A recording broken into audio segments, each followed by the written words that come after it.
Good evening. We're with the International Dyslexia Association Oregon branch, and we are going to be having an Instagram live conversation with one of our members of the student panel to talk about the concept of writing and why that's so important. Is our spring symposium is this Saturday, and it's talking about writing strategies and how to deal with that. So check that out on our website, International Dyslexia Association Oregon branch. Tonight, if you have questions, please drop us a line, and we would love to hear from you. Or if you're more comfortable, you can always email us at the branch.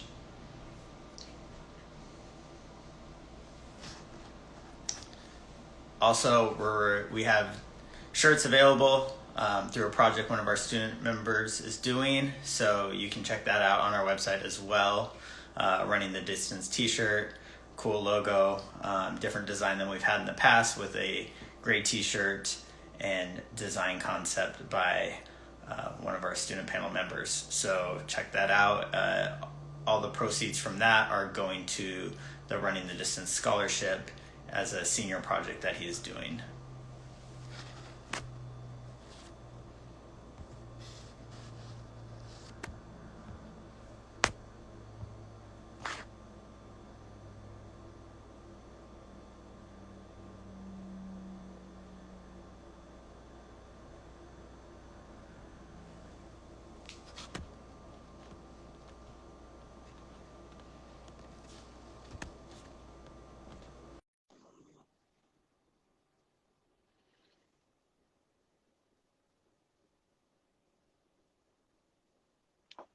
Hey, Hi, how's it going?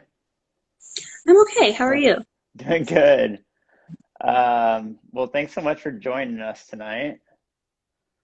Um, how's school going? It's going okay. Uh, Are you still online? Are you online? Are you going in? Monday, Tuesday, I have class in school, in Okay. person. And do you have a preference? Definitely in person. Okay, Um, it's much easier for me to ask for help and stuff.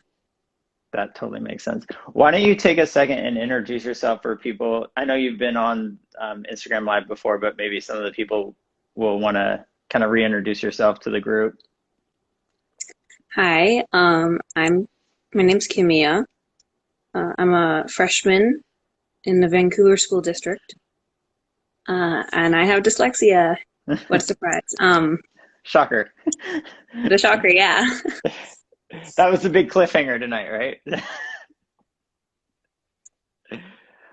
What so our spring symposium is this Saturday, and we're talking about the strategies of writing and what that looks like. How has writing been for you with someone with dyslexia? Um, when I was younger, well, writing's one of the hardest things for me. Okay, The getting words onto a paper from out of my head onto the piece of paper and having it make sense and not accidentally switching words or the order or the spelling, of course. That is one of sure. the hardest things. Um, I've always I like to write, but it's hard it's hard for me to um get my words out on paper For and stuff. sure. Wh- Okay, so let's dive into that a little bit. What is it that you like about it? Well, I like that you can be creative when you're doing creative writing. And I like I'm very proud of it. So if I do a good job writing, it can be really, my writing can be really beautiful and um, really fun to read, but it's a lot of editing and stuff. For sure. So once I get there, my work is beautiful and I get very good grades on it, but it's a lot of work To and get to yeah, that to point. get it So there. like the tip of the iceberg, which the teachers see, or the final product, you're really generally proud of, but all the work that goes into getting to that point is really labor intensive. Yeah. What can you walk us through that process? Like, do you get frustrated putting in that effort, or are you like, I know that the end of this is going to be so good that it's going to be worth it? Um, I definitely struggle with it. When I like write an article for school or something, my mom, she'll have to sit by me and she'll have to keep on reminding me what the sentence I'm working on is because I forget a lot. For sure. So, she helps me kind of take my thoughts in my head and make it kind of have it make sense on paper. And then, so she'll give me like, my mom will give me like a sentence, like an example sentence, and then I can, take the words from my head that she kind of translated and make it my own. Nice. Um, so that really helps. But I get very frustrated, and there's a lot of emotions when I'm very stressed For and sure. trying to write. Have you, okay, are you comfortable talking about what that frustration's like or how you deal with that? Like, what are some of the, what is an example of your frustration? Are you breaking the pencil? Are you, what is, When I get frustrated, I usually shut down okay, instead of, like yelling or crying, or I don't usually do that. My brain stops working and I just stare at the screen, and my mom, it's very stressful for both of us. So, and, I don't break my pencil or anything. I have something to do, but yeah, for sure. um my brain shuts down, and usually when that happens, it's like, okay, it's time for a break, have a snack or take a shower, maybe have some tea, and then come back in 20 minutes and try to work on it again. Okay, that makes sense. And I can relate to that, right? Like you can get to that point where you're just blocked, or if I go for a run, then that's generally how I can get back Hmm. into that space. Same with like having a cup of tea, right? Like getting up and walking and moving. Uh, what would you tell students that are going through the same thing? Because you're not alone in this, right? Like the students that have dyslexia, the challenges of getting, you can see the picture very clearly in your own head of what you want it to look like, but getting that down to paper can be such a challenge. What would you tell students that are going through the same process? Don't give up. I've it's not it's not being successful giving up. So just take a break. Try to reorder your thoughts. Do something that makes you happy, and then in 20 minutes, 30 minutes, come back and try it again. And it makes a big difference. Like I'll take a shower or something, and I'll come back with a whole new mindset, and I get so much more work done than just sitting in front of the computer for an hour. It's awesome. It's really powerful. What I wanted to know, do you use assistive technology? I know having a sounding board with your mom is great, and that is a definite strategy, the sounding board strategy. But are there technologies that you use to go along with that? Yeah, so to help me organize my thoughts, I use a mind map. And so I use a mind map sometimes, and I use um, easy spelling aid, text to speech. If there's lots of words, if I'm, maybe I'm writing an article for biology, and all of those words, I know what they mean, all the vocabulary words, but sometimes it's hard for me to spell it. So I'll just use my text to speech and I'll make it go faster and I won't get as frustrated. That's really cool. And we can share some of those strategies through our branch website. We have technologies that are available. So some of the things that you're mentioning, if people are more interested in finding out.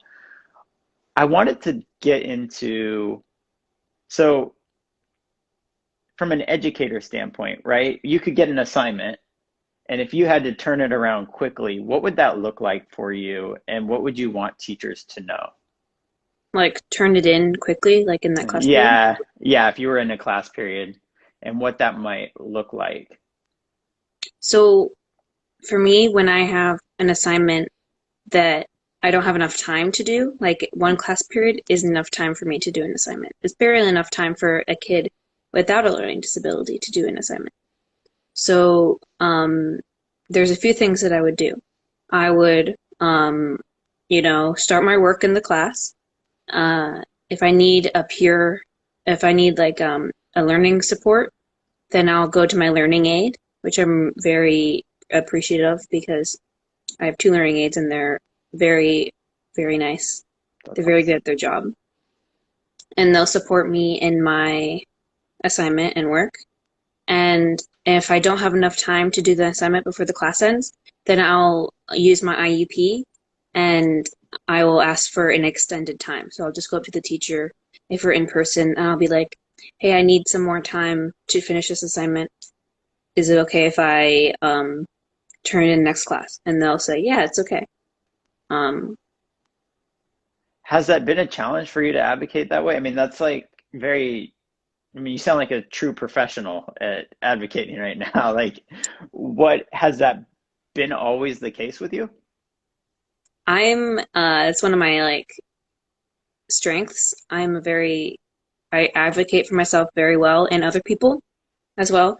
So it's never been a challenge for me. I'm very open about my dyslexia. I'm talking in front of you guys right now. It's something that I'm passionate about, and the teachers, well, my teachers at least, they just want to know. They don't know anything. So if you're really nice and you work hard during class and then ask for an extension, it's okay because it's part of my AEP, and legally they can't like say no because I have a document. Yeah, it's great. It's a great tool to use and to have in your pocket. What would you tell students that may be more apprehensive about doing that type of advocating? What are some of the things, like what would be some of the steps you would maybe share with them that they could be using to get the support they need?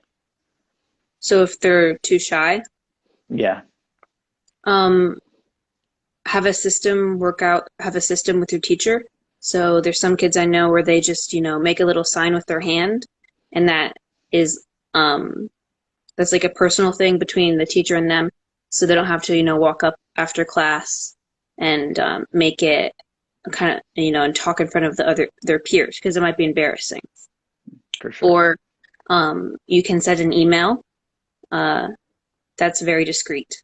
That's you have to get pretty good at writing though. So Yeah, so your strength is, yeah, and I think it's right, well documented. Your strength in advocating for yourself is there and advocating for others and all the work you're doing with the student panel. Would you say writing is also a strength of yours? And I know it takes a lot to get there, but would you classify it that way?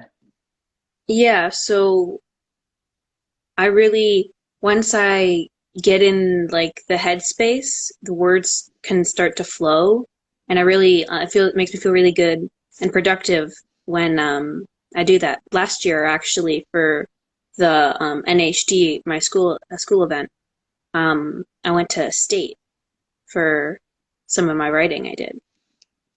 That's Yeah, it was awesome. in a documentary. Ah, So so cool. Where can people find this documentary? Is it out there or is it yeah, it's on YouTube. YouTube? It's yeah. Perfect. All right. So maybe we'll drop a line and share it out. So what other strengths do you have? Advocating, writing, what's another strength of yours or a passion of yours that you enjoy?